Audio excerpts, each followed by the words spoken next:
Quando si bleffa, prima o poi si viene scoperti, dopo alcuni casi eclatanti, scovati e diventati oggetto di provvedimenti clamorosi che hanno portato all'allontanamento dei soggetti individuati. La Regione ordina ora accertamenti e controlli a tappeto e tra i precari scatta l'allarme e la inevitabile preoccupazione, in particolare tra quelli impegnati nelle pubbliche amministrazioni in attività socialmente utili, i cosiddetti lavoratori ASU, i quali per usufruire di quella che può essere considerata una sorta di indennità di disoccupazione, il reddito non può superare una determinata modesta soglia. Ieri pomeriggio, per fare il punto della situazione e per offrire chiarimenti sui contorni della delicata vicenda, si è svolta un'assemblea nella sede della CGIL di Agrigento. Il segretario provinciale della funzione pubblica, Alfonso Buscemi, dopo aver incontrato i funzionari dell'assessorato regionale al lavoro, ha spiegato come stanno realmente le cose. È stato chiarito appunto che ci sarà un controllo sul reddito individuale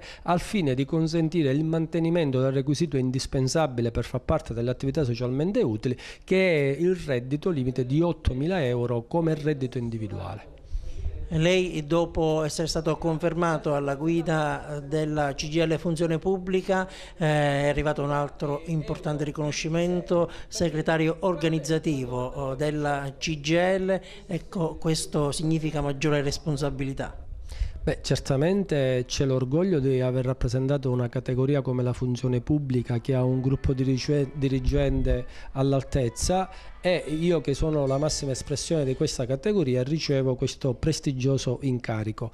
È ovvio che in un momento delicato, con tutte le difficoltà che ci sono in questo paese, è una bella responsabilità, sì, ma sono orgoglioso, ringrazio tutti i compagni della CGIL che mi hanno eletto e metterò un altro po' di tempo giornaliero in più a disposizione della CGIL per dare un contributo anche per il nuovo incarico. E ieri, nella sede della CGIL Agrigentina, si è parlato anche del futuro dei precari e della loro possibile stabilizzazione, ritornello che va avanti ormai da anni.